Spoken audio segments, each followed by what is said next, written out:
Vous écoutez France Culture.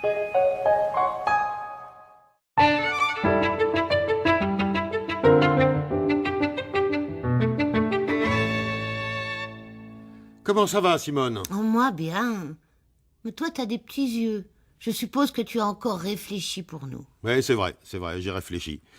J'ai réfléchi à la longue liste des personnalités récemment disparues. Depuis le 1er mai, nous avons appris le décès de Robert Laffont, Christian Quidet, Denis Hopper, Louise Bourgeois, Casio Ono, Andreas Voutsinas, Lucien Vanel, le cuisinier, Ginette Garcin, Martine Sarcey, Marcel Bijard, Michel Malinowski, le navigateur, Laurent Terzieff, Georges Bortoli, journaliste, Bernard Giraudot, Philippe Faure, grand homme de théâtre, Cécile Aubry, Philippe Avron, un ami très cher, Bruno Kremer. Ça fait beaucoup de monde. C'est ce que je me disais. Et je me demandais même si nous n'allions pas bientôt compter un mort par jour. Joyeuse perspective. C'est pourtant ce qui va arriver. Mais pas parce qu'on meurt plus aujourd'hui qu'autrefois. Ce serait une sottise de le prétendre. Non, c'est plutôt la multiplication, notamment par le biais de la télévision, du nombre de personnes qui sont connues par une majorité de la population. C'est l'accroissement du cheptel de ces personnalités ayant une forte notoriété, pour de bonnes ou de moins bonnes raisons, et souvent sans aucune raison, mais là n'est pas la question. C'est ce phénomène qui crée l'illusion d'une hécatombe, alors même que, et là c'est une certitude, le pourcentage de la population française qui meurt chaque année n'est pas supérieur au chiffre de 1850. Il est même très nettement inférieur, pour des tas de raisons démographiques ou médicales. Mais au XIXe siècle, combien y avait-il de personnalités connues par 80% des Français? 2, 3. Le roi, la reine, un grand ministre, quelques écrivains ou compositeurs, ou grands industriels peut-être, parmi les élites parisiennes, mais pas davantage. Aujourd'hui, les présentateurs de la météo, qui sont sûrement très gentils, mais qui n'ont rien de très éminent, forment déjà un bataillon de quelques 50 personnes connues d'une majorité de la population. Si on leur ajoute, Simone, tous les comédiens, écrivains, sportifs, journalistes, politiques, animateurs qui peuplent la petite lucarne, on ne s'étonnera plus qu'il se passe rarement une semaine sans que nous apprenions la mort de quelqu'un dont nous connaissions le nom. Et cela génère en nous une sensation, je le disais, d'hécatombe sans aucun fondement réel. Donc, si je te comprends bien, il n'y a pas lieu de paniquer. Non. La grande faucheuse n'est pas dans une phase d'activité exponentiellement croissante. Au-delà du chagrin que nous cause telle ou telle disparition, la vie a encore largement le dessus. Si on allait au cinéma pour fêter ça?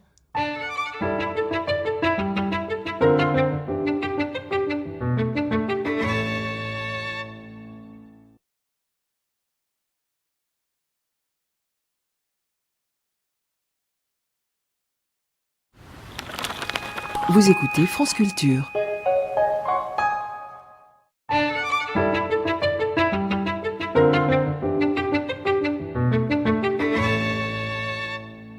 Simone, je suis sur un gros coup. Historique. C'est tout le mal que je te souhaite. De quoi est-il question? De théâtre. Comme tu le sais, quand une comédienne ou un comédien s'en va jouer au théâtre, la tradition veut qu'on lui dise « merde ». On ne doit surtout pas lui dire « bonne chance », ça lui porterait malchance. On doit lui dire « merde » et, petite précision supplémentaire, il ne doit pas répondre « merci ». Il ne doit rien dire, ou alors, s'il est à la dernière mode, il peut répondre « je prends ». J'étais au courant de tout ça. Mais où est le problème?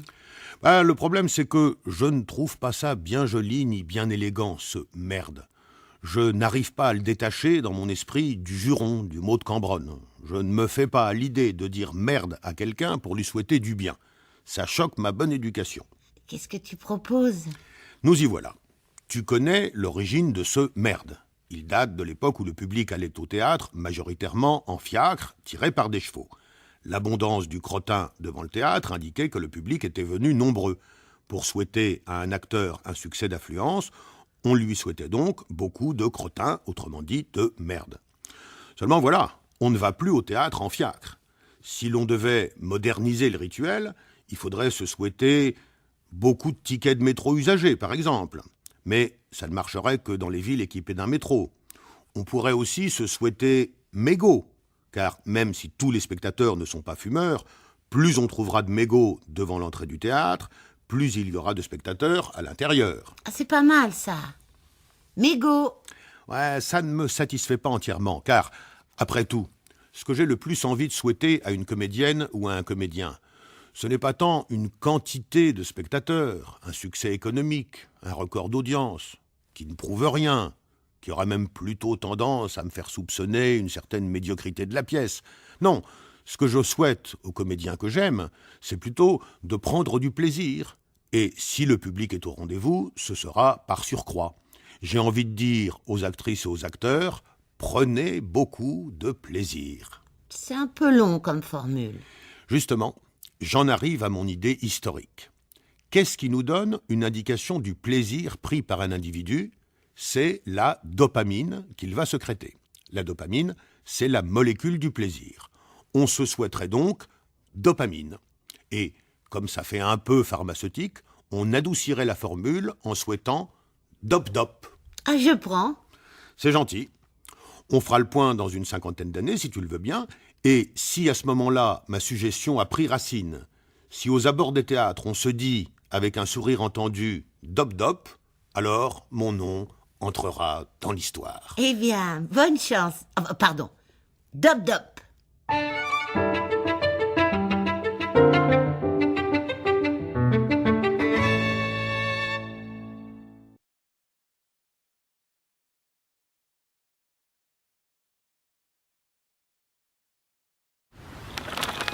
Vous écoutez France Culture.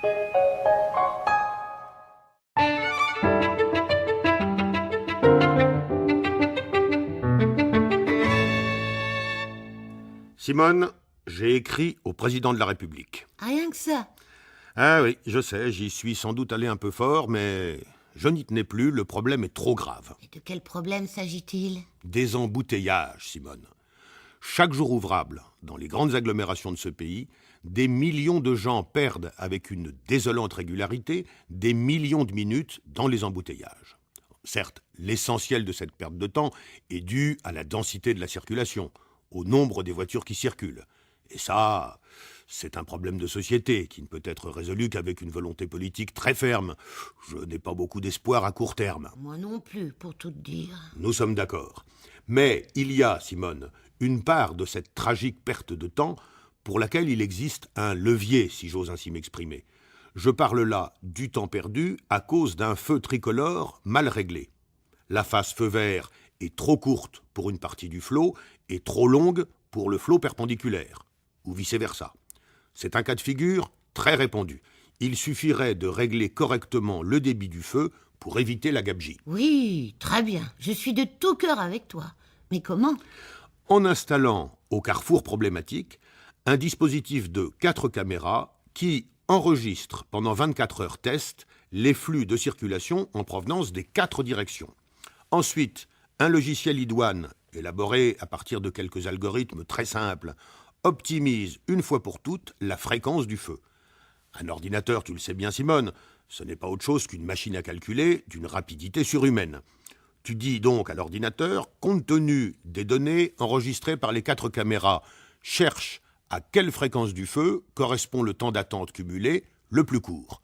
L'ordinateur mouline, et enfin il dit, c'est quand le feu vert dure 13 secondes sur l'axe A et 31 secondes sur l'axe B que la circulation s'écoulera le plus vite. Bon, voilà un carrefour optimisé.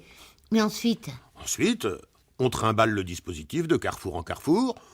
On peut même faire fabriquer 200 ou 300 dispositifs semblables pour aller plus vite. Et dans un an, tous les feux tricolores ont un débit idéal et le tour est joué. Et le coût de l'opération ? Oh, dérisoire, Simone, par rapport aux bénéfices attendus. Admettons par exemple que chaque jour ouvrable, 5 millions d'automobilistes perdent 12 minutes le matin et 12 minutes le soir à cause de feux mal réglés. Grâce à mon système, on gagnera donc 520 millions d'heures de travail par an. C'est-à-dire, par exemple, 52 porte-avions. Bon, c'est pas l'exemple le plus motivant. J'aurais pu te dire 17 000 kilomètres d'autoroute, dans un pays qui en compte actuellement 12 ou 13 000. Ou encore 260 000 maisons de 120 mètres carrés. Tu vois un peu l'avantage. Pourvu que ta lettre ne se perde pas au secrétariat de l'Élysée.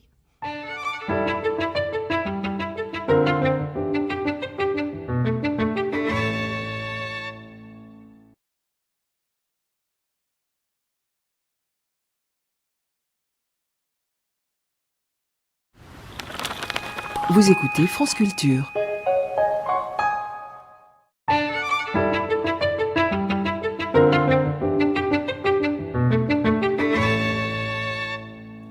Tu as bien dormi, Simone? Oui, comme toujours.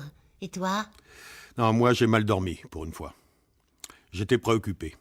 Je pensais à la souffrance des insomniaques. C'est vrai que c'est pas marrant, à ce qu'on dit, d'être insomniaque. En effet. De plus, à côté des grands insomniaques quasiment pathologiques, il y a tous ceux qui ont du mal à s'endormir. Un peu de mal, beaucoup de mal. Ouais, au total, il y a sûrement plusieurs millions de nos compatriotes qui ont, peu ou prou, un problème avec leur sommeil. Et j'aimerais les aider. En faisant à la radio des interventions soporifiques. Ne sois pas insolente, Simone. Le sujet est grave. Moi qui ai la chance de pouvoir m'endormir où je veux, quand je veux, comme je veux et pour le temps que je veux, j'aimerais tenter de partager, si c'est possible, ce privilège. Sans médicaments. Surtout sans médicaments. Mon idée, je te la livre tout à trac, c'est qu'il faut s'efforcer de faire de son sommeil un ami. Tant qu'on est en conflit avec son sommeil, le sommeil ne vient pas. Et c'est bien logique. Le sommeil, il faut l'apprivoiser, il faut le séduire, il faut lui faire bon accueil, comme à un ami. Si on veut rester ami avec un ami, il faut le traiter comme un ami. Il ne faut pas se disputer avec lui, il ne faut pas l'accabler de reproches, il ne faut pas se méfier de lui. Il faut au contraire lui donner gratuitement et préalablement sa confiance. Tu me suis ? Je crois. Voilà.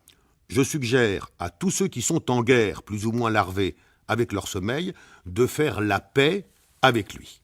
Ils seront bien inspirés, dans cette perspective, de se pencher sur les travaux remarquables et passionnants de Virgile Novarina, le fils de Valère Novarina, le célèbre écrivain et dramaturge.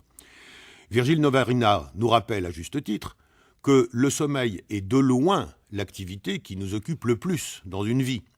Il mérite donc bien quelques égards. Le sommeil. Voilà. Virgile aussi mérite des égards, mais là c'est du sommeil que nous parlons. Il faut avoir avec son sommeil une relation presque amoureuse. D'ailleurs, Virgile Novarina n'hésite pas à mouiller la chemise pour faire avancer sa réflexion. Il va jusqu'à dormir en direct dans les vitrines. Il dort paisiblement, devant tout le monde, aux horaires précis qu'il s'est fixés. C'est fortiche, non ? C'est un dormeur professionnel, en somme.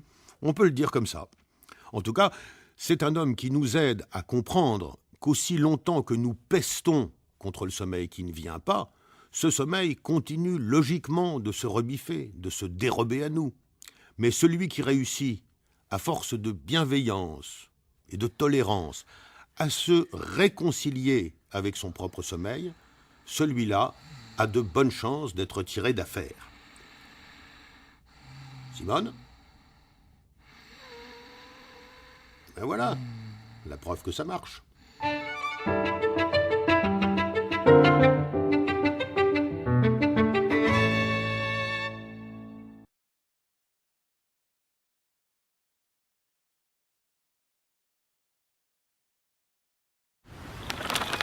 Vous écoutez France Culture.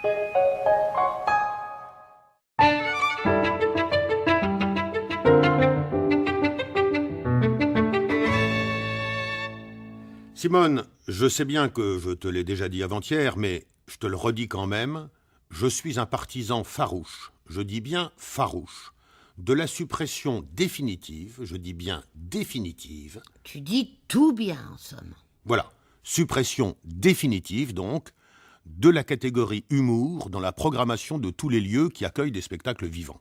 Dans les théâtres, en somme. Oui, les théâtres, les centres culturels, les salles des fêtes, les maisons de la culture, peu importe la dénomination exacte.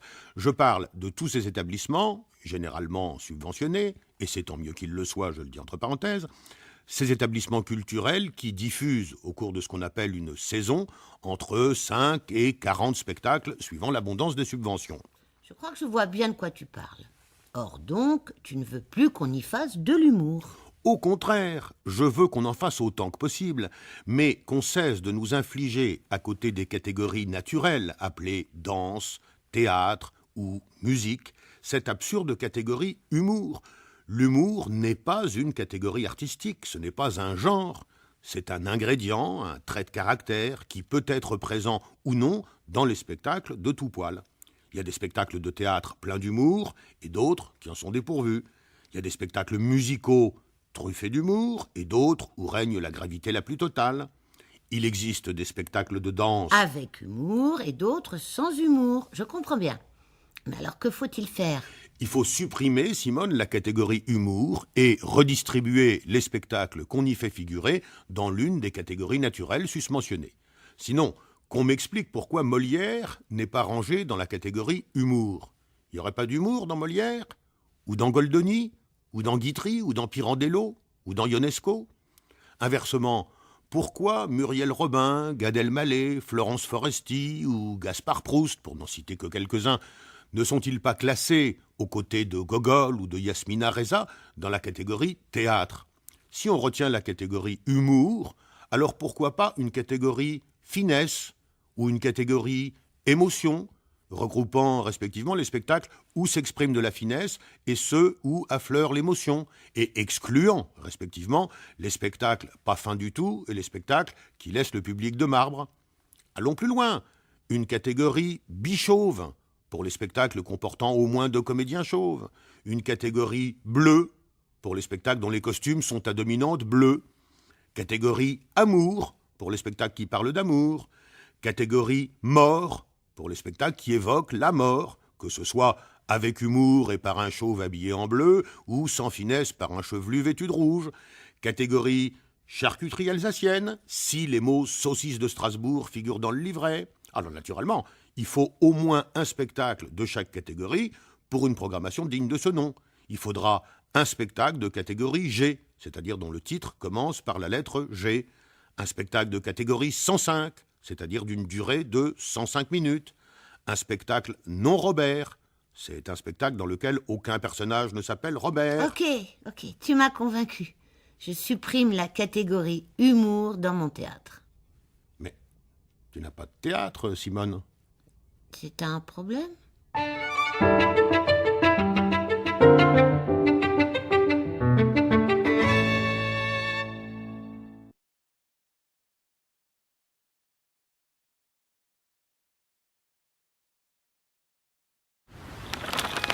Vous écoutez France Culture.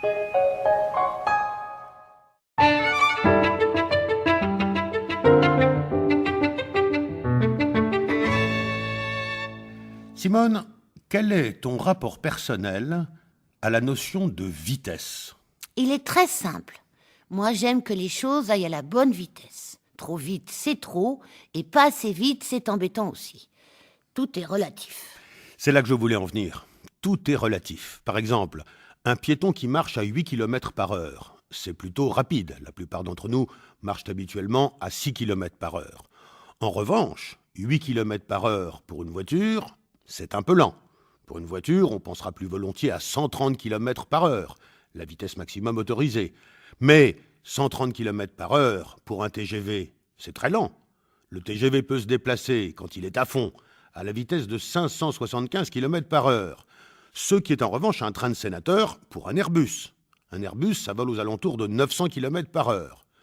Seulement, Simone, tout cela, ce sont des vitesses évaluées par rapport à un point fixe sur la Terre. Si tu le dis. Mais les points sur Terre ne sont pas fixes relativement à l'univers. Du fait de la rotation de la Terre sur elle-même, un point de l'équateur tourne à une vitesse légèrement supérieure à 1600 km par heure et un point situé à 45 degrés de latitude nord tourne environ à 1073 km par heure. Ici, à Paris, nous tournons à 1100 km par heure. À Lille, on ne tourne qu'à 1000 km par heure, mais à Marseille, on atteint 1220 km par heure. Les gens du Sud sont plus rapides. Et entre les deux, un piéton qui marche dans les rues du Vieux-Lyon, dans le sens de la rotation de la Terre, se déplace dans l'univers à 1176 km par heure, et 1178 si c'est un piéton rapide. Et 1162 s'il fait demi-tour. Parfaitement. N'empêche que tout ça, ça reste de la petite bière quand on réalise que par ailleurs, la Terre tourne autour du Soleil à la sidérante vitesse de 107 500 km par heure. Ce qui fait, Simone, qu'un cycliste qui roule à Paris à 25 km par heure dans le sens de rotation de la Terre atteint, à certains moments propices, une vitesse cumulée de 108 625 km par heure. Et alors? Alors, Simone, je suis simplement frappé du fait que ces données, ces chiffres, sont constitutifs d'une réalité scientifique et pour autant, à ma petite échelle, ils ne veulent rien dire. Un philosophe ancien disait « Le réel, c'est ce que nous savons du réel ». J'ai envie d'ajouter « Le réel, c'est ce que nous sommes capables de percevoir concrètement du réel, dans notre chair ». Ce déplacement qui nous emporte à quelques 108 000 km par heure, c'est une réalité incontestable, mais rapportée à ma pauvre perception, cette réalité n'a pas de consistance. C'est ce qu'on pourrait appeler une vue de l'esprit. L'esprit, avec toute sa rationalité, conçoit ce déplacement, mais le corps, de son côté, n'en a cure. Et alors? Alors, Simone, flûte, si l'angoisse métaphysique n'a pas de prise sur toi, si en effet le silence éternel de ces espaces infinis ne t'effraie jamais, alors réjouis-toi, vis ta vie sereine et détendue, mais ne nous empêche pas, quelques-uns et moi, de trembler. Bah voilà, t'as gagné. J'ai la tête qui tourne maintenant.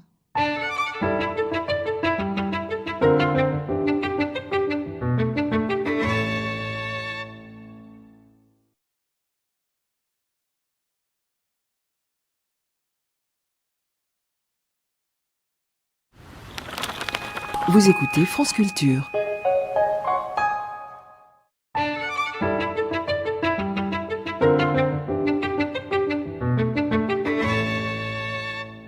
Simone, j'ai deux choses très importantes à dire concernant la météo. 2 seulement. Non, en réalité 14, mais cet après-midi, je n'aurai le temps d'en dire que 2. Voyons la première. La première chose, c'est qu'il faut arrêter de se plaindre constamment du temps qu'il fait. Il faut que tu arrêtes, il faut que j'arrête, il faut que nous arrêtions tous de pester quotidiennement contre le temps qu'il fait. Soit qu'il fasse chaud et que nous nous plaignions qu'il fait trop chaud, soit qu'il fasse moins chaud et que nous ronchonnions qu'il fait trop froid, soit encore qu'il pleuve et que nous maudissions la pluie, soit qu'il ne pleuve pas et que nous déplorions la sécheresse. Bref, nous avons, pour beaucoup d'entre nous, pris la fâcheuse et sotte habitude de râler contre le temps qu'il fait, quel que soit ce temps. Étant entendu que le temps idéal, absolument idéal, que nous poursuivons de nos vœux, ni trop chaud, ni trop froid, ni trop humide, ni trop sec, ni trop venteux, ni trop plat, ce temps-là ne peut statistiquement se présenter qu'une ou deux fois l'an. Cela nous laisse 363 jours pour rouspéter contre la météo. C'est aussi vain que ridicule. Le temps, Simone, c'est le temps, c'est la vie. Il faut faire avec, il faut se débarrasser, si toutefois nous l'avons, de ce réflexe stérile des râleurs de comptoir pour qui le temps qu'il fait n'est jamais le temps qu'il devrait faire. Ah bah ça, mon vieux, tu ne l'as pas envoyé dire. Une deuxième chose? Oui, qui prolonge la première, et là, je bats le fer tant qu'il est chaud. Il faut arrêter aussi, Simone, non, je ne le dis pas pour toi en particulier, je le dis pour nous tous, il faut arrêter une bonne fois d'associer soleil et bien-être d'un côté, pluie et tristesse de l'autre. On peut être très heureux, j'en atteste ici solennellement, par une journée grise ou pluvieuse, et très malheureux par une journée magnifiquement ensoleillée. Non, la présence du soleil n'est pas une garantie, encore moins une condition, de bonheur, de beauté, de joie et d'épanouissement. Et symétriquement, non, la pluie, la neige, le vent, ou même la grêle, la grisaille, la tempête ou le frimas ne débouchent pas fatalement sur une journée perdue, ratée, pauvre et noire. La sagesse populaire nous dit qu'il n'y a pas de soleil quand il n'est pas dans les cœurs, mais j'affirme qu'il n'y a pas non plus de temps pourri quand il n'est pas dans ces mêmes cœurs. Du soleil, il en faut pour que la nature exulte, mais il faut de la pluie aussi, et il faut de la neige, et il faut du vent. C'est comme ça, il faut de tout pour faire un monde. Il faut tous les temps pour faire une vie, pour créer la vie, et c'est ça qui est beau. La vie est trop précieuse et trop courte pour que nous laissions notre humeur dépendre de la météo. Il y a beaucoup mieux à faire, à penser, à éprouver et à créer. Oui, c'est bien joli tout ça, tu parles bien sans gête, mais reconnais que quand il pleut tout le mois d'août, c'est des vacances foutues. Tu vois, Simone, il fait beau à l'heure où nous parlons. Et pourtant, tu es en train de me mettre de mauvaise humeur. Qu'est-ce que j'ai dit de mal?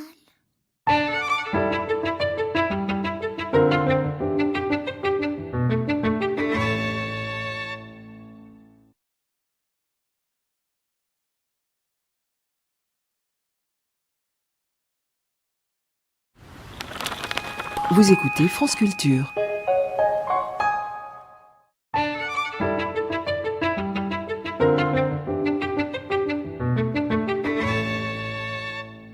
C'était il y a 20 ans, Simone. Pendant 3 années consécutives, je m'exprimais tous les matins sur l'antenne de France Inter. Nostalgie? Pas une seconde, je suis très bien à France Culture. En revanche, bilan. Et triste bilan.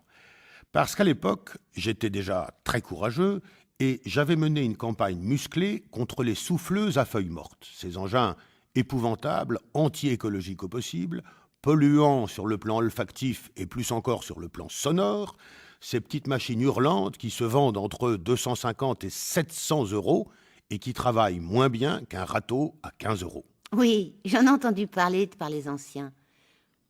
Tu infligeais même aux auditeurs, en direct, une copie vocale du rugissement de ces souffleuses infernales. Oui, c'était une des armes de ma campagne, mais ce n'était pas la seule. J'exposais des arguments écologiques, économiques, humains, contre la souffleuse et en faveur du râteau. Et je remettais le sujet régulièrement sur le tapis. Le tapis de feuilles mortes, ça va sans dire. Très bien. Et alors, pourquoi tu me parles de ça maintenant? Parce qu'on est à l'heure du bilan, Simone, et que le bilan est désastreux. 20 ans plus tard, rien n'a changé. Le parc de souffleuses n'a pas régressé, il a même manifestement bien grandi et prospéré, un peu chez les particuliers, mais surtout massivement dans les collectivités territoriales. Des milliers de communes ont équipé leurs jardiniers municipaux de ces cochonneries bruyantes. Si j'étais pas intervenu, c'était pareil. T'es vexé? Un peu. Et puis surtout, je mesure les limites de la contestation. J'ai milité, j'ai donné mon avis haut et clair, et pas n'importe où, et ça n'a rien changé. J'ai été courageux, j'ai été opiniâtre, investi et habité. Résultat, soyons lucides, peau de balle et balai de crin.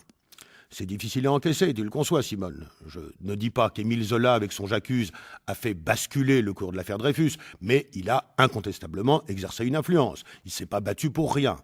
Moi, à France Inter, j'ai accusé, avec véhémence et récurrence, les souffleuses à feuilles mortes, et ça n'a rien changé à rien. Je suis dépité. Te voilà sur France Culture. C'est peut-être une nouvelle chance à saisir. J'ai vieilli, tu sais. J'ai appris à courber les chines. Aujourd'hui, il me reste tout juste la force de dire que les souffleuses à feuilles mortes sont une calamité débile et nuisible à tous égards. Mais tu vois, Simone, je n'ai plus, comme je l'eus, l'espoir de terrasser les souffleuses comme Saint-Michel a terrassé le dragon. Je veux bien te refaire...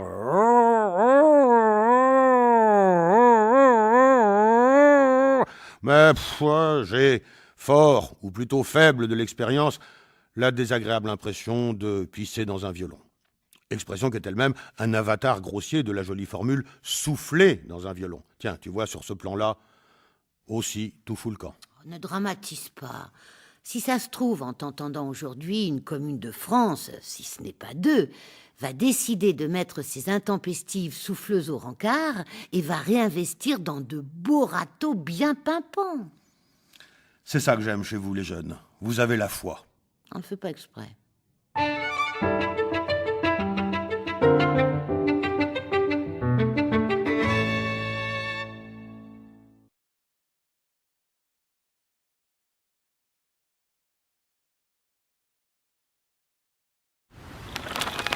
Vous écoutez France Culture.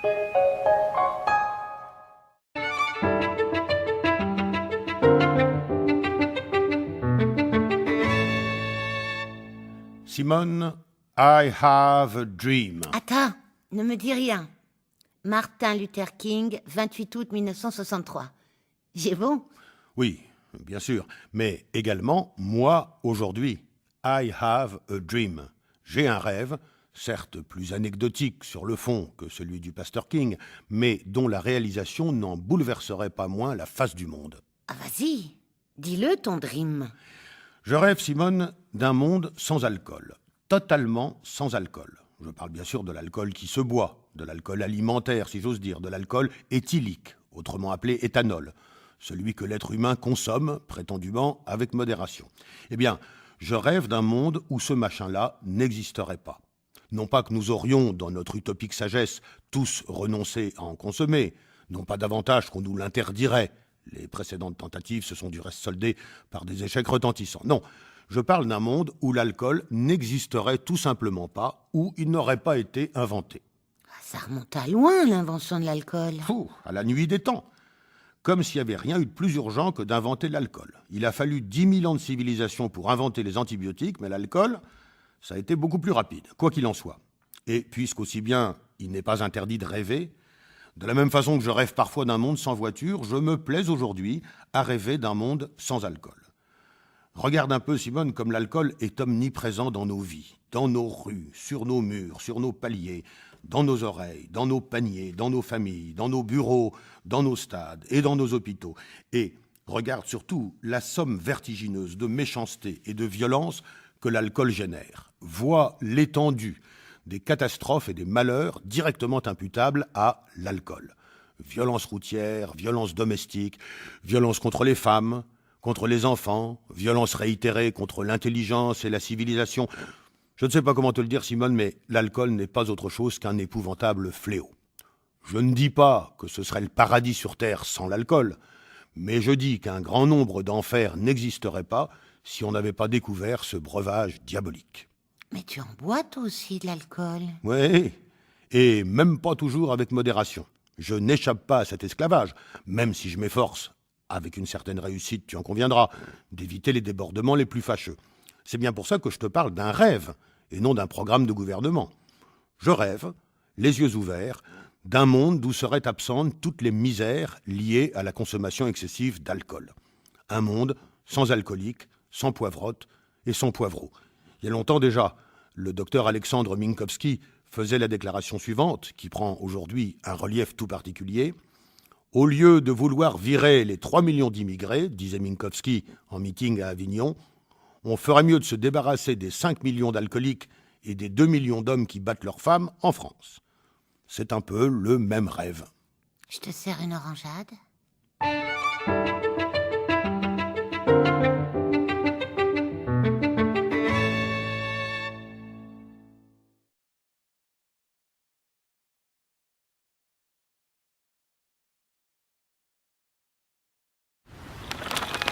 Vous écoutez France Culture.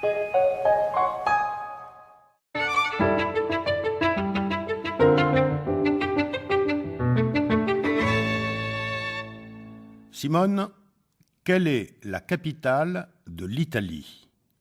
Rome ou Tourcoing? Excuse-moi, mais ta question est débile. Tout le monde connaît la réponse. Débile, c'est le mot juste. Et c'est pourtant le genre de question qui est posée plusieurs fois par jour sur toutes les grandes chaînes de télévision, y compris, et c'est là que ça fait le plus mal, sur les chaînes de service public. On pose une question aussi débile que « Comment s'appelle la souris inventée par Walt Disney? Mickey ou Georges Pompidou ?» Et si vous connaissez la réponse, appelez-nous vite à tel numéro pour gagner un téléviseur ou un chèque de 10 000 €.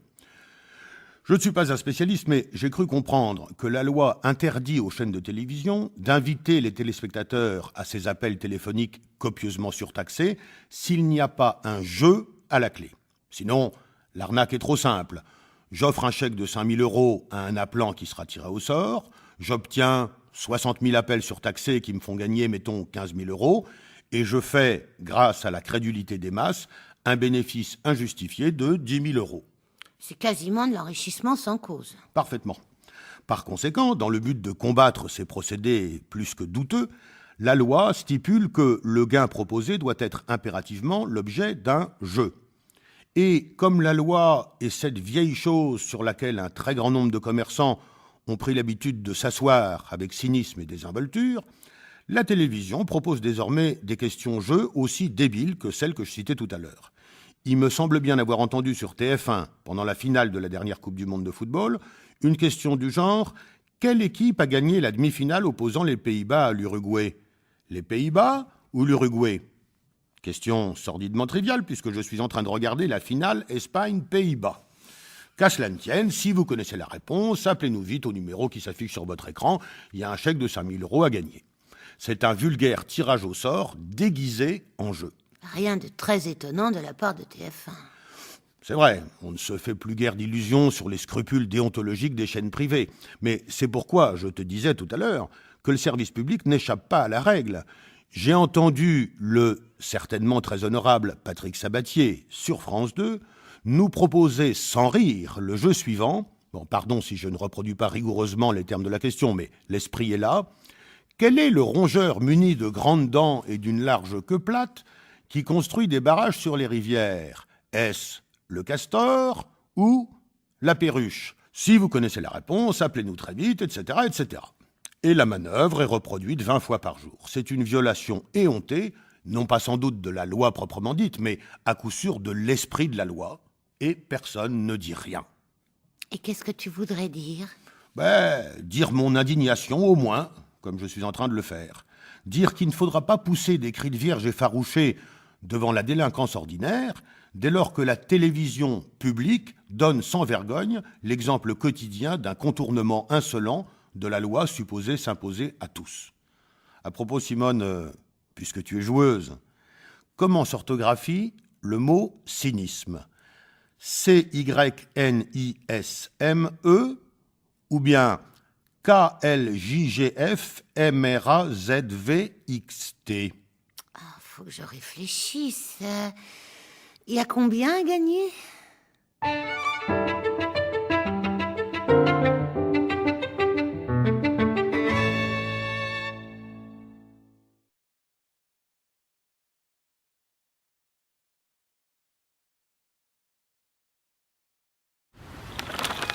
Vous écoutez France Culture.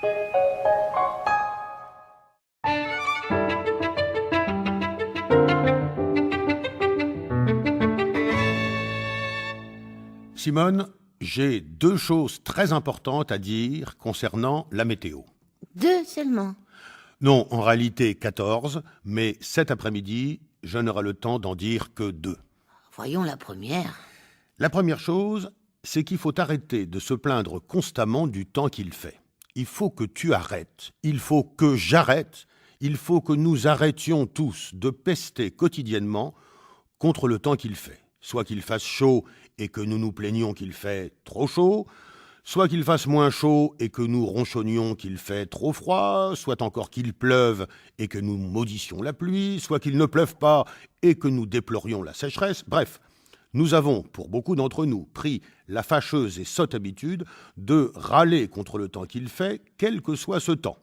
Étant entendu que le temps idéal, absolument idéal, que nous poursuivons de nos voeux, ni trop chaud, ni trop froid, ni trop humide, ni trop sec, ni trop venteux, ni trop plat, ce temps-là ne peut statistiquement se présenter qu'une ou 2 fois l'an. Cela nous laisse 363 jours pour rouspéter contre la météo. C'est aussi vain que ridicule. Le temps, Simone, c'est le temps, c'est la vie. Il faut faire avec, il faut se débarrasser, si toutefois nous l'avons, de ce réflexe stérile des râleurs de comptoir pour qui le temps qu'il fait n'est jamais le temps qu'il devrait faire. Ah bah ça, mon vieux, tu ne l'as pas envoyé dire. Une deuxième chose? Oui, qui prolonge la première, et là, je bats le fer tant qu'il est chaud. Il faut arrêter aussi, Simone, non, je ne le dis pas pour toi en particulier, je le dis pour nous tous, il faut arrêter une bonne fois d'associer soleil et bien-être d'un côté, pluie et tristesse de l'autre. On peut être très heureux, j'en atteste ici solennellement, par une journée grise ou pluvieuse, et très malheureux par une journée magnifiquement ensoleillée. Non, la présence du soleil n'est pas une garantie, encore moins une condition, de bonheur, de beauté, de joie et d'épanouissement. Et symétriquement, non, la pluie, la neige, le vent, ou même la grêle, la grisaille, la tempête ou le frimas ne débouchent pas fatalement sur une journée perdue, ratée, pauvre et noire. La sagesse populaire nous dit qu'il n'y a pas de soleil quand il n'est pas dans les cœurs, mais j'affirme qu'il n'y a pas non plus de temps pourri quand il n'est pas dans ces mêmes cœurs. Du soleil, il en faut pour que la nature exulte, mais il faut de la pluie aussi, et il faut de la neige, et il faut du vent. C'est comme ça, il faut de tout pour faire un monde. Il faut tous les temps pour faire une vie, pour créer la vie, et c'est ça qui est beau. La vie est trop précieuse et trop courte pour que nous laissions notre humeur dépendre de la météo. Il y a beaucoup mieux à faire, à penser, à éprouver et à créer. Oui, c'est bien joli tout ça, tu parles bien sans gête, mais reconnais que quand il pleut tout le mois d'août, c'est des vacances foutues. Tu vois, Simone, il fait beau à l'heure où nous parlons. Et pourtant, tu es en train de me mettre de mauvaise humeur. Qu'est-ce que j'ai dit de mal?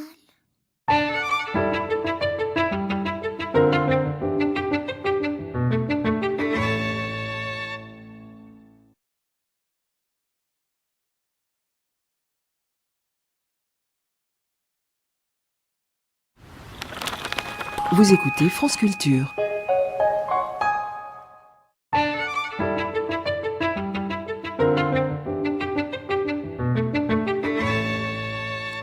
Simone, puis-je exprimer un regret?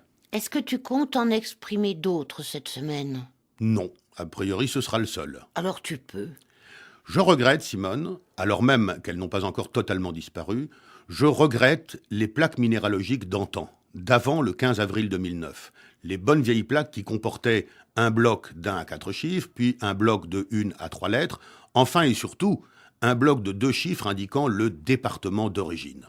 En ce temps-là, tu le sais Simone, l'immatriculation faisait référence au propriétaire du véhicule, et donc à son département de résidence.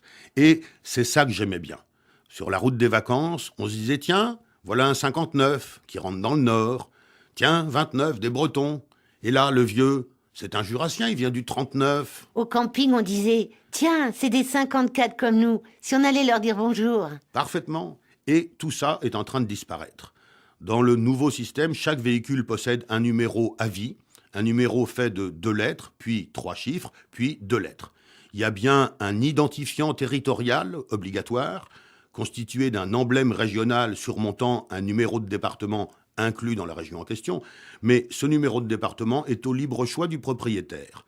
Ça ne nous indique plus du tout d'où il vient réellement, et ça ne nous dit plus non plus, par conséquent, les jours de grand retour, où ce conducteur retourne probablement.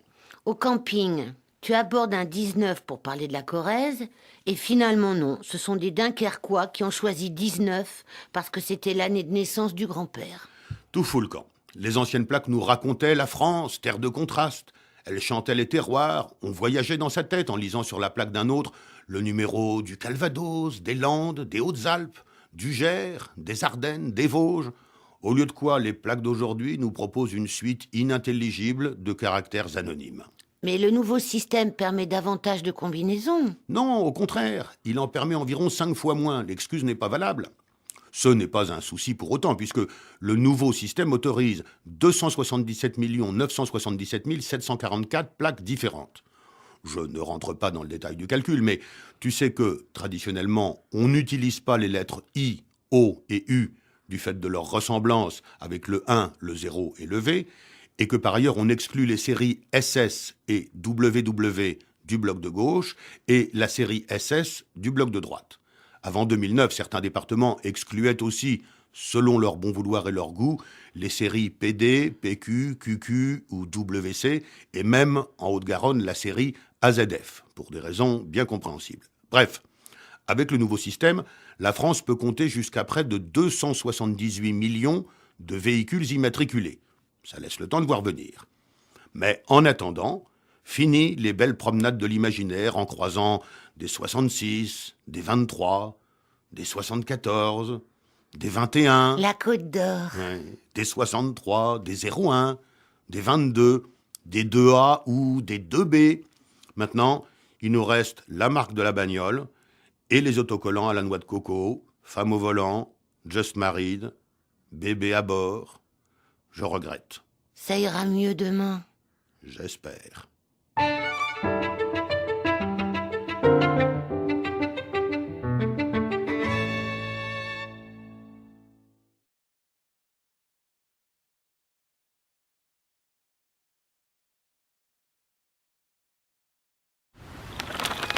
Vous écoutez France Culture.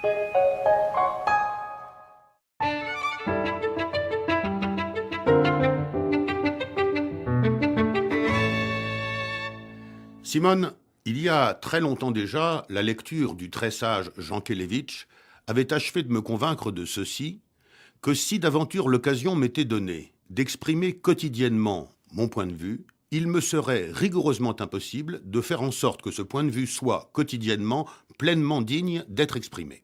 Rien compris. C'est pourtant simple.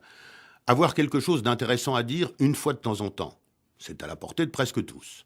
Avoir souvent quelque chose d'intéressant à dire, c'est déjà beaucoup plus rare. Mais avoir chaque jour quelque chose d'intéressant à dire, c'est réservé à de rares génies dont je ne suis pas. Si je comprends bien, parce que cette fois je crois bien que j'ai compris, tu t'apprêtes à nous dire quelque chose de pas très intéressant et tu t'en excuses par avance. Voilà, c'est bien ça. Je voudrais dire aujourd'hui que j'ai remarqué qu'il y a des gens qui, quand ils marchent, dans la rue par exemple, ont les bajoux qui tressautent au rythme de leur marche. Je dis les bajoux, ce sont peut-être les pommettes, en tout cas, 2 morceaux de chair un peu flasques, symétriquement situés de part et d'autre de leur nez, tremblent comme des boules de jelly à chaque pas, à chaque attaque du talon. D'après mes observations, 73% de ces trembleurs de bajoux sont des femmes. Mais je ne saurais pas dire quel pourcentage de la population, dans sa mixité, est touché par le phénomène. Comment le savoir? Voilà le délicat problème. Oh, il suffirait d'un travail statistique sérieux, basé sur la méthode des échantillons. Tu te postes rue de Rivoli, tu regardes passer les marcheuses et les marcheurs, et tu notes combien d'entre eux, sur un échantillon que j'évalue pour être représentatif à 2000 personnes, combien de ces personnes ont accusé à leur passage un net tressaillement ou tremblement des bajoux cadencés au rythme exact de leur marche. Au pif, l'expression est en l'occurrence mal choisie, je dirais 4%. Mais si quelqu'un m'affirmait que c'est en réalité le double ou la moitié, je ne serais pas davantage surpris. Moi, je te préviens tout de suite, je n'ai pas d'opinion. Je n'avais même pas remarqué l'existence de cette caractéristique morphocinétique. Je sais bien, Simone. Et c'est aussi pour ça que j'en parle. Parce que si c'est pas moi qui en parle, personne n'en parlera. C'est pas très intéressant, j'en conviens, mais au moins, on ne peut pas m'accuser de me nourrir de lieux communs, ni de marcher, bajoux fixe ou bajoux mobile, sur des sentiers battus. J'explore des terres en friche. Je propose des chiffres en des lieux où, avant moi, il n'y avait rien. Ce n'est pas décisif au regard de la philosophie avec un grand F, mais ça a cependant quelque chose dans le fond du fond de vaguement méritoire. Non ? Méritoire, je ne me prononce pas, mais singulier, je te le concède volontiers. Merci de ton soutien, Simone. Une prochaine fois, je te parlerai des gens, ce sont principalement des femmes, qui ont, selon mon échelle de valeur, des trous de nez trop grands. Une prochaine fois, pas demain quand même. Non, pour demain, j'ai une meilleure idée. Je ne dis pas ouf, mais je le pense très fort.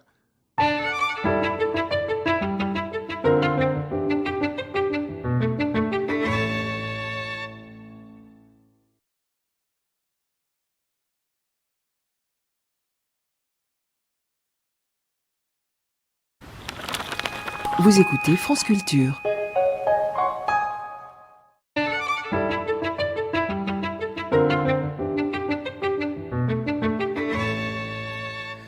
Simone, je te propose cet après-midi un modeste hommage au grand homme qui nous a précédés à ce micro et à cet horaire, le très éminent scientifique et humaniste Albert Jacquard. Albert, si tu nous écoutes, on te salue bien.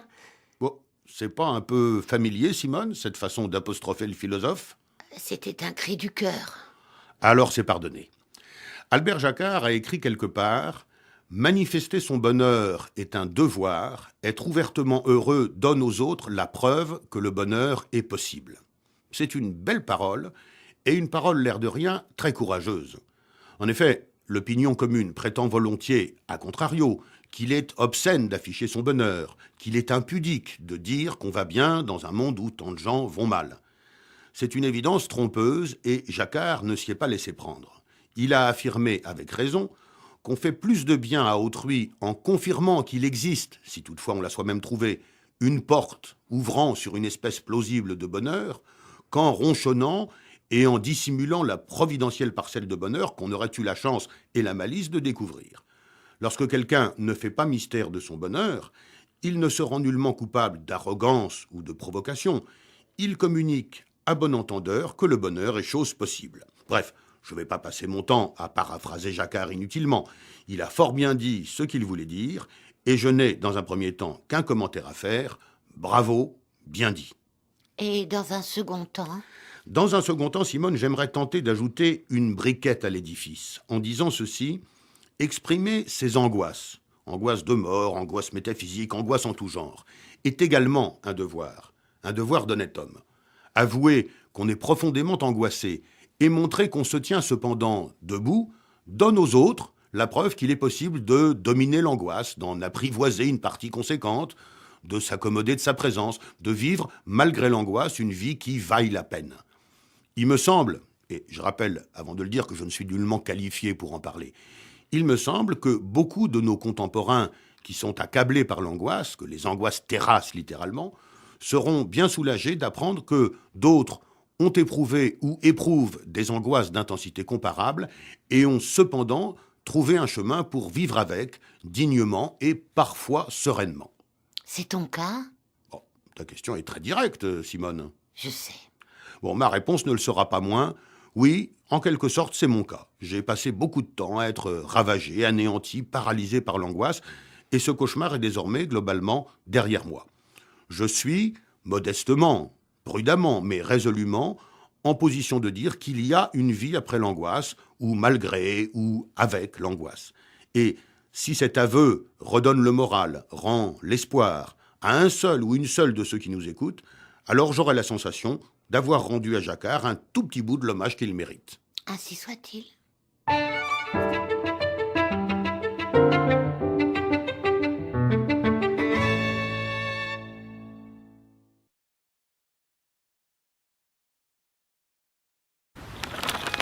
Vous écoutez France Culture.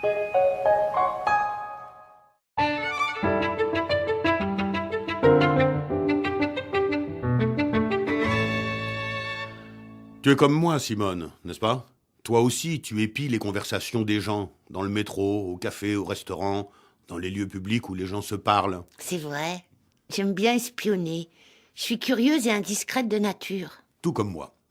Dans ces conditions, tu as certainement remarqué que de toutes les conversations amicales ou complices entre deux amis, deux collègues, deux parents, deux copines, de toutes ces conversations, il ressort que le locuteur principal ou la locutrice dominante, suivant ses selons, est un véritable modèle, un parangon de vertu.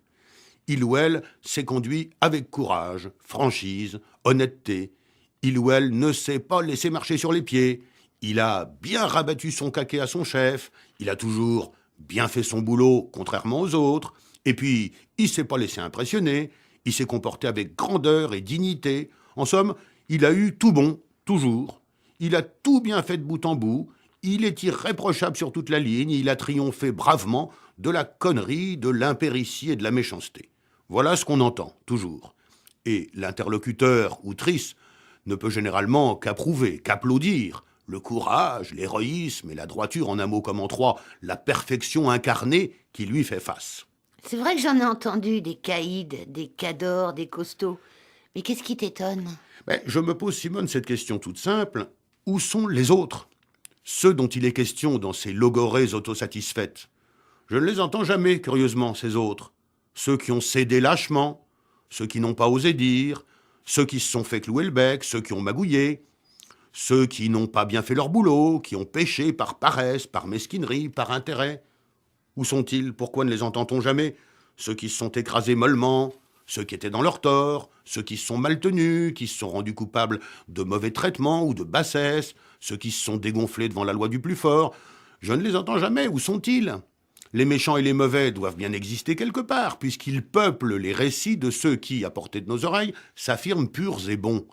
Si 100 personnes, Simone, racontent avoir gagné une partie d'échecs, il serait logique d'en trouver quelque part une centaine d'autres environ qui avouent en avoir perdu une, mais je n'entends que des gagnants. Donc? Donc, ou bien les perdants se cachent, ou bien les gagnants n'ont pas, contrairement à ce qu'ils racontent, gagné. Je crois plutôt à cette deuxième hypothèse. Les gens se vantent, fanfaronnent, ils se donnent le beau rôle, en oubliant qu'une évidence mathématique qui leur échappe contredit une moitié au moins d'entre eux. Les gens qui parlent dans le métro devraient relire Machiavel, et moi aussi. Qu'est-ce que tu vas faire alors? Relire Machiavel. Et pour ceux qui ne l'ont pas lu? Qu'ils le lisent. Et pour ceux qui ne savent pas lire? Qui me téléphone, demain entre 6 et 7.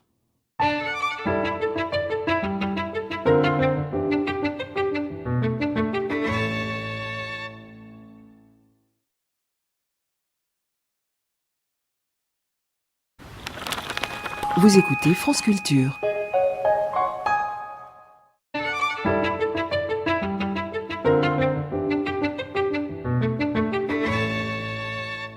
Quel jour sommes-nous, Simone? Mardi.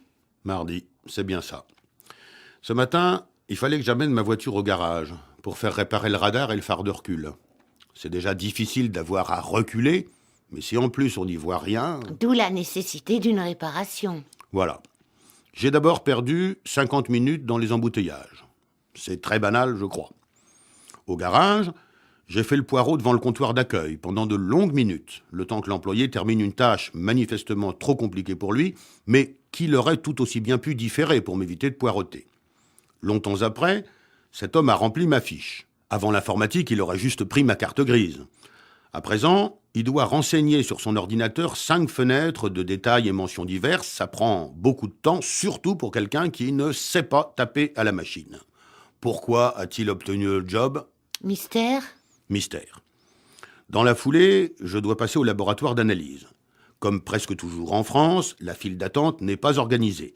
Et un vieux monsieur, puis une vieille dame, tentent de carotter à mes dépens. Les vieux sont redoutables dans les files d'attente. Eux qui parlent si souvent de respect ont l'air d'oublier le mot dans ces circonstances. L'hôtesse est revêche, et elle a ce que nous appelons, dans notre jargon, une voix de merde, ce qui devrait l'inciter, mais qui, manifestement, ne l'incite pas, à parler moins fort. Les résultats seront prêts demain, mais ce laboratoire de Boulogne-Billancourt n'a pas d'adresse mail. Il ne pourra me les communiquer que par fax, ou alors il faudra que je repasse. Ça existe encore, les fax? Il faut croire.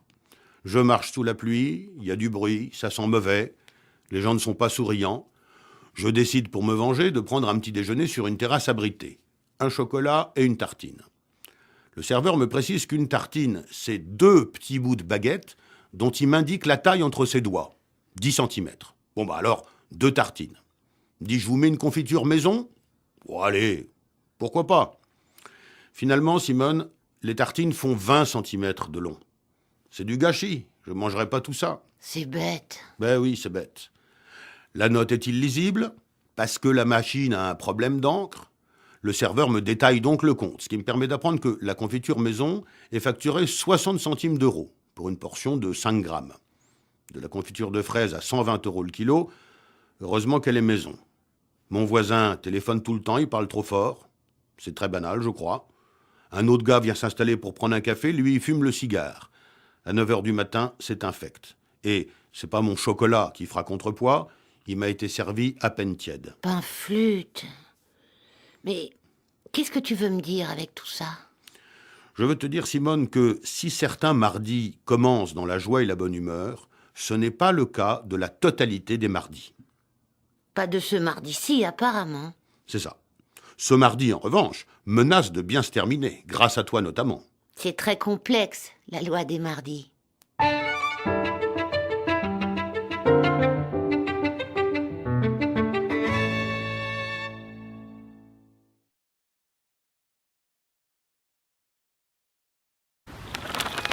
Vous écoutez France Culture.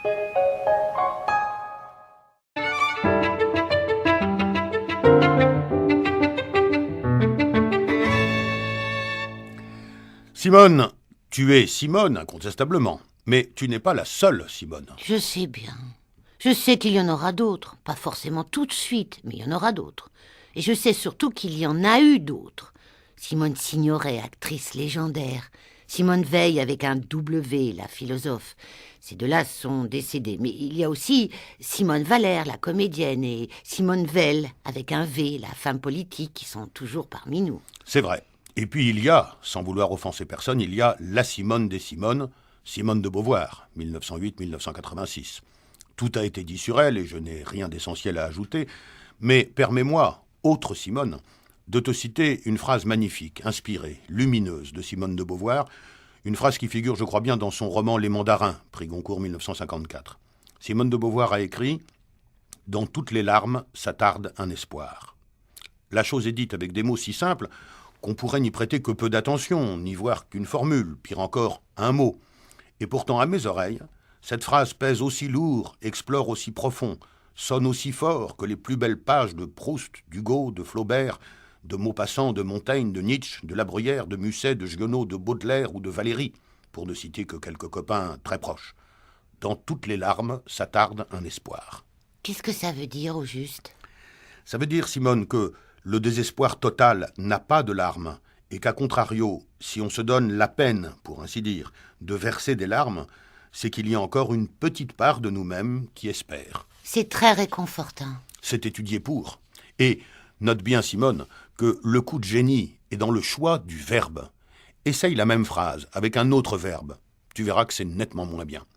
Dans toutes les larmes subsiste un espoir. Dans toutes les larmes se cache un espoir. C'est moins bien. Dans toutes les larmes demeure un espoir. Moins bien. Dans toutes les larmes traîne un espoir. Nettement moins bien. Dans toutes les larmes survit un espoir. Pas mieux. Dans toutes les larmes persiste un espoir. Moins bien. On est d'accord. Au-delà de l'intelligence de l'idée, c'est le style qui fait la différence. Le bon mot au bon endroit et le tour est joué. La phrase aura de l'allure dans la bouche de n'importe qui. Même moi? Mais surtout toi, Simone. Voilà. Vas-y, fais-toi plaisir, dis-le. Dans toutes les larmes s'attarde un espoir. Splendide. Un authentique paraclet. C'est quoi un paraclet? Ah non, trop tard.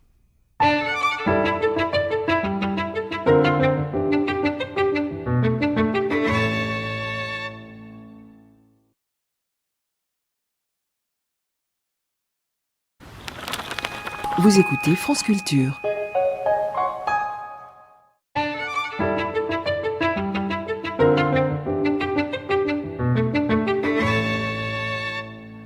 Tu vois, Simone, je ne suis pas contre le progrès. Je suis même, comme tout le monde ou presque, résolument pour le progrès. C'est d'ailleurs pour ça qu'on l'appelle progrès. Mais il y a des moments où je ne peux m'empêcher de voir le revers de la médaille. Certaines conquêtes du progrès sont désormais si profondément enracinées dans nos vies que nous avons perdu la capacité de réagir en cas de défaillance. À quoi penses-tu?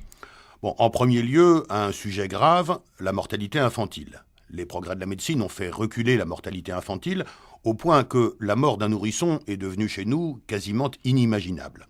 Ce qui fait que, lorsque la catastrophe survient, car elle peut encore survenir, nous nous trouvons psychologiquement démunis et égarés.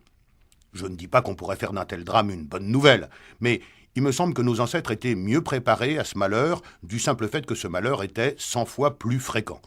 On a fini par oublier de faire à l'adversité la petite place que la prudence dicterait qu'on lui fît.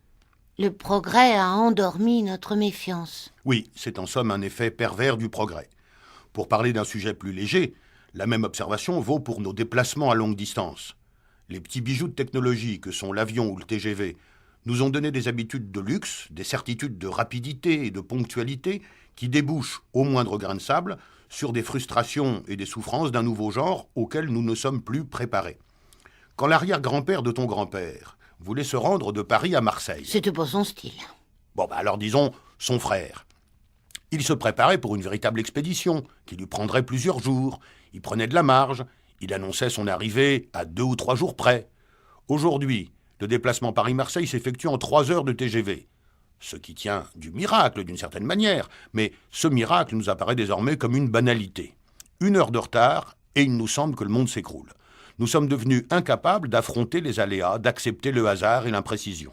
Nous sommes susceptibles au contraire de nous gâcher la journée, pour ne pas dire la semaine, parce que notre avion atterrit 1 heure plus tard que prévu. Tu ne trouves pas ça paradoxal? Si. Qu'on puisse perdre son sang-froid, parce qu'un ordinateur a mis 12 interminables secondes pour se connecter à Internet. Tu trouves pas ça paradoxal? Si. Qu'on peste parce qu'un tel, à Vancouver, est injoignable depuis plus de 2 heures. En oubliant qu'il y a 2 siècles, il aurait fallu 3 mois pour établir une communication. Tu ne trouves pas ça paradoxal? Si. Bon tu trouves tout paradoxal, toi, en ce moment. J'essaie de te faire plaisir.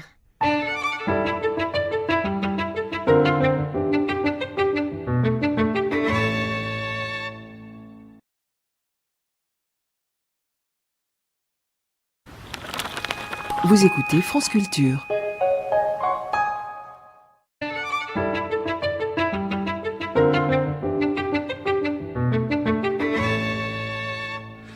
L'autre jour, Simone, je t'ai parlé des individus dont les bajoues tressautent au rythme de la marche. J'en ai un souvenir attendri. Aujourd'hui, je voudrais m'emparer d'une problématique ayant trait également à la marche à pied, une problématique plus sommaire, moins originale certes, mais d'application pratique beaucoup plus immédiate. Une problématique d'intérêt général? En quelque sorte, comme disent les marcheurs. Voici, Simone, les données du problème. Dans un espace public, généralement il s'agit de la rue, ou plus précisément du trottoir, deux individus marchent en sens inverse sur la même ligne droite. Si personne ne fait rien, les deux marcheurs vont se percuter. Tout le monde est d'accord qu'il est préférable d'éviter cette collision. Mais qui donc va s'y employer concrètement? Tel est le problème. La logique et le bon sens voudraient, tu seras d'accord avec moi, que les deux marcheurs déviassent légèrement, simultanément et symétriquement de leur trajectoire, que les deux fissent l'effort de s'écarter de quelques centimètres pour éviter le choc frontal et rendre le croisement inoffensif. Pour ne pas se rentrer dedans, comme on dit vulgairement. Oui, vulgairement. La manœuvre à exécuter est strictement la même pour les deux protagonistes, puisqu'ils marchent en sens inverse. Se décaler d'une trentaine de centimètres sur leur droite, ce qui semble le plus naturel dans un pays où les automobiles roulent à droite, ou bien sur leur gauche, s'ils ont des atomes crochus avec l'Angleterre, et surtout si leurs trajectoires parallèles et respectives sont déjà un peu décalées par leur gauche. Il ne t'échappe pas en effet, Simone, que si l'un s'écarte vers sa droite et l'autre vers sa gauche, ou vice-versa, les deux marcheurs vont se retrouver à nouveau face à face et menacés de collision. Et c'est justement ce qu'on veut éviter. Parfaitement. Ainsi, lorsque deux marcheurs viennent à la rencontre l'un de l'autre sur un trottoir, sur un quai de gare, dans un hypermarché, etc., leurs efforts conjoints et symétriques devraient leur permettre de se croiser en toute innocuité. Mais il n'en va pas ainsi dans la réalité. Il y a deux sortes de gens sur Terre, ceux qui en pareil cas s'emploient activement à éviter la collision, et ceux qui ne dévient pas d'un pouce, par flemme, par orgueil, par incivilité ou même par mépris, qui poursuivent leur chemin sur la même ligne, au mépris du danger, et en laissant à l'autre la charge intégrale de la manœuvre d'évitement. En somme, il y a ceux qui s'écartent et ceux qui vont tout droit. Bien résumé. Et voici enfin la question. Avons-nous tous, comme je l'ai moi-même, l'impression de figurer dans la première catégorie, la sensation d'être du bon côté? Est-il vrai que je suis, moi qui te parle, que je suis, dans 95% des cas, celui qui s'écarte, ou bien n'est-ce qu'une impression, une vue partiale de mon esprit paranoïde? Comment le savoir? En organisant une consultation populaire. Que nous écrivent ici à France Culture tous ceux qui pensent être les seuls à s'écarter de la ligne droite, tous ceux qui pensent être victimes quotidiennes de l'indifférence des marcheurs adverses. Nos services spécialisés analyseront les données recueillies et la lumière éclatera au grand jour. Paf! Ah non, Simone, pas paf. C'est la collision qui fait paf. La lumière qui éclate, ça fait pfff. C'est pas plutôt le pétard mouillé qui fait pshhh?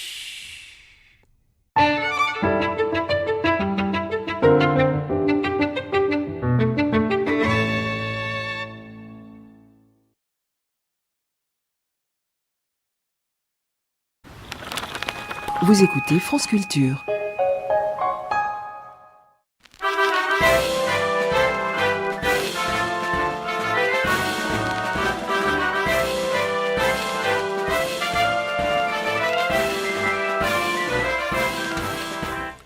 Simone, nous voici déjà en automne, et cette saison évoque pour moi deux choses essentielles, les champignons et la couleur. On va parler de champignons. Poêlée de cèpe, fricassée de pieds bleus, d'amanite rougissante ou de russules verdoyantes? Non, une autre fois les champignons. J'ai des envies de lumière aujourd'hui, de couleur et de lumière. Si tu veux bien m'accompagner, je t'emmène faire la promenade la moins radiophonique du monde, au pays des peintres de la lumière. Ce sera long? 3 minutes environ. Allons-y. Je vais te montrer, Simone, 7 tableaux. 3, puis 3 autres, puis un dernier. Regarde d'abord ce souper à Emmaüs, peint en 1601 par Le Caravage, dont on dit qu'il a inventé le clair-obscur. C'est lumineux. Et c'est pas fini. Vois maintenant cette Madeleine à la veilleuse, de Georges de Latour, un autre champion du clair-obscur, 1640. Remarquable. Passons à un troisième maître du clair-obscur, ici dans son registre le plus clair, c'est Le Moulin de Rembrandt, qui date de 1650. Fascinant. N'est-ce pas? Deuxième série, commençons par la fameuse vue de Delft, de Johannes Vermeer, 1661. Regarde, éclatant de lumière. C'est beau. Passons maintenant à un tableau qu'à la première occasion j'irai voler au Louvre, tant sa lumière me fascine, c'est Le port de mer au soleil couchant, de Claude Gelée, dit Le Lorrain, 1639. Comment fait-il ça? Le Lorrain était un des champions de la lumière. Il a d'ailleurs fortement inspiré celui par lequel nous terminerons tout à l'heure ce quart de tour d'horizon et auquel on attribue le plus volontiers le titre de peintre de la lumière. Mais voyons d'abord cette sublime Nuit étoilée sur le Rhône, brossée par Van Gogh en 1888. De la lumière plein la nuit. On y passerait des heures. Ben oui, mais pas le temps. Notre promenade se termine ici, devant le Flint Castle, le château de Flint, de Joseph Mallord William Turner, le peintre de la lumière. On en prend plein les yeux. Et c'est grâce à la radio. On voit mieux à la radio. Allez, on refait un tour ? Rien que tous les deux, alors.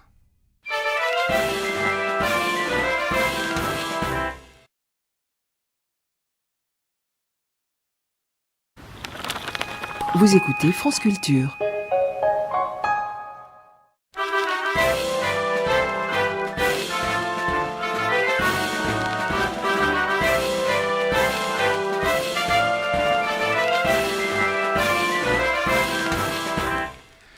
Simone, je reconnais que je suis un peu lent à la détente, mais tout de même, j'ai entendu, il y a une quinzaine de jours, sur France Info, une journaliste affirmer « L'information du jour, c'est bien sûr la défaite de Teddy Riner en finale des championnats du monde de judo. » C'est le « bien sûr » qui t'a choqué. Oui, en particulier, mais c'est l'ensemble qui me fait froid dans le dos. Je ne veux pas faire ma mauvaise tête, je ne veux pas dénigrer le sport de compétition. D'autres l'ont fait avant moi et bien mieux que moi. Et par-dessus le marché, je ne suis pas l'ennemi de quelque événement sportif à l'occasion. Je peux même me repaître un jour de grande fatigue d'une retransmission de match de foot, ou même d'une partie de curling. Mais enfin, dans un monde en proie à tant de tourmentes, faire de cette nouvelle insignifiante l'information du jour, c'est au minimum une maladresse et qui confine à l'obscénité. Tu ne peux pas empêcher les gens de se passionner. Non, je ne peux pas et je ne cherche pas à les en empêcher. Mais tout de même, le sport, pas celui que nous pratiquons, mais celui que nous suivons. Le sport, ce n'est déjà pas le nombril du monde. Parmi les sports de surcroît, le judo n'est pas le plus couru ni le plus fédérateur. Et quand, cerise sur l'absence de gâteau, il s'agit d'une défaite, tu admettras... J'admettrai. Ainsi, non, vraiment, il ne s'est rien passé dans le monde ce jour-là de plus important, de plus considérable, de plus décisif, de plus notable, de plus étonnant, de plus fondamental que la défaite, certes contrariante, pour lui surtout, du très sympathique et très talentueux Teddy Riner. Moi, je me souviens, ce jour-là, je me suis acheté des pantoufles. Tu fais bien d'en parler. C'est un très bon exemple d'épisode qui ne mérite pas non plus le titre d'information du jour. C'est même, pardon si je te heurte Simone, encore moins intéressant que la défaite de Teddy. Mais, je te rassure, on ne comptait pas sur toi, ni sur moi du reste, pour faire l'information ce lundi-là. Nous pouvions très bien rester dans l'ombre, Teddy dans la pénombre, ou même dans la pénombre améliorée, et il y avait encore beaucoup de place dans la lumière pour beaucoup de choses un peu plus politiques, oserais-je dire.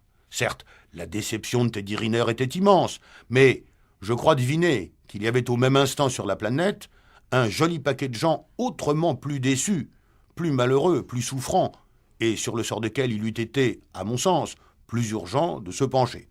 Enfin, je ne vais pas faire de démagogie, ma position est par trop confortable. Tout ça ne constitue pas une affaire d'État, encore moins une information du jour. D'ailleurs, eh bien, si un jour j'entends dire sur France Info que l'information du jour, c'est bien sûr la protestation que François Rollin a élevée sur France Culture contre le fait que France Info ait qualifié d'information du jour une information qui ne méritait pas ce titre, alors je compte sur toi, Simone, pour dire avec moi que le monde marche sur la tête. C'est interdit au judo de marcher sur la tête, non ?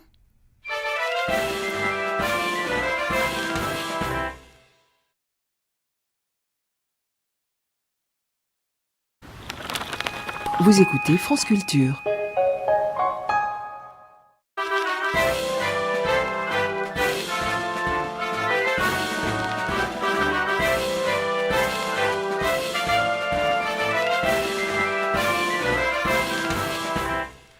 Simone, je sais que tu raffoles des paradoxes. En voici un bien paradoxal qui peut s'énoncer ainsi. Le meilleur terreau du rire, c'est l'interdiction de rire. En d'autres termes? En d'autres termes, nos meilleurs moments de rire, nos fous rires les plus délicieux, nous les avons généralement connus dans une circonstance où nous n'avions pas le droit de rire. Cet interdit peut être d'ordre réglementaire, comme à l'école, ou à la fac, ou au bureau quand le patron est là, ou bien d'ordre moral. On n'a pas le droit de rire parce que ça ne se fait pas, ce serait mal vu, quelqu'un le prendrait mal. À un enterrement, bien sûr, mais aussi au théâtre, quand la pièce est supposée terriblement dramatique, ou encore aux dépens d'une personne qu'on est supposé respecter. Bref, c'est quand nous ne devrions pas rire que nous rions le mieux. Je pense que tout le monde sera d'accord sur ce constat paradoxal. Moi, en tout cas, je suis d'accord. Je n'ai pas souvenir d'avoir aussi bien ri que quand je n'aurais pas dû rire. Et moi pareil. Alors, est-ce parce que dans ces moments-là, nous sommes obligés de contenir notre rire, de le dissimuler, de rire bas, de rire sous cape, d'asphyxier notre rire? Est-ce pour cela qu'il dure plus longtemps, qu'il presse davantage dans nos poumons? Est-ce parce que nous devons le savourer lentement et à petite dose qu'il est si savoureux? C'est vraisemblable. On peut supposer que tel stimulus déclenche un quantum défini de rire, lequel quantum peut soit éclater d'un coup en tonitruant et se volatiliser par conséquent en quelques secondes, soit être distillé goutte à goutte et nous tenir les côtes pendant de longues et délicieuses minutes. C'est comme la colère. Plus elle est violente, plus elle est brève. C'est la colère sourde et quasiment muette qui peut rester là à nous ronger les entrailles pendant des mois. C'est comme quand on arrache un pansement d'un seul coup. On a beaucoup plus mal, mais beaucoup moins longtemps. Oui, si tu veux. J'en arrive à la question. Nous sommes tous friands de rire. Nous aimerions généralement rire plus et mieux. Travailler plus, même pour gagner plus, ce n'est pas le désir le plus partagé, mais rire plus et mieux, si. À part quelques psychopathes et quelques militaires, nous sommes tous clients d'une bonne pinte de rire. Est-il dès lors possible, pour optimiser notre prochain rire ou fou rire, d'organiser nous-mêmes cette providentielle interdiction de rire? Est-il envisageable de préparer le terrain, d'instaurer nous-mêmes l'empêchement de rire, pour créer les conditions d'un rire plus jouissif? Est-il possible de créer de toutes pièces, en quelque sorte, l'interdit qui assurera au rire à venir son meilleur rendement? Alors? La réponse est non. Ça ne marche pas. L'interdit artificiel se révèle incapable de remplir la fonction de l'interdit naturel, celui qui vient de l'extérieur, qui s'exerce contre nous. Aucun stratagème ne peut remplacer l'authentique prohibition du rire. C'est aussi vain que d'escompter éprouver de la peur en faisant semblant d'avoir peur. Non, Simone, décidément, on ne peut pas dompter le cours des choses, et nous en sommes réduits à espérer qu'un interdit inopiné et propice viendra se poser sur notre prochaine tranche de rire. Maintenant, par exemple. J'ai le droit de rire ou pas? Tu as le droit. Ha ha ha ha.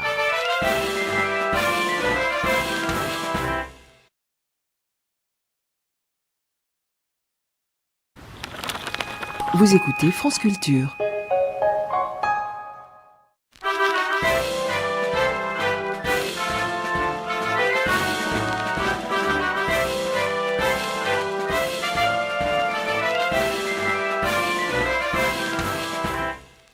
J'ai une amie qui a perdu son chat. Hein? Simone?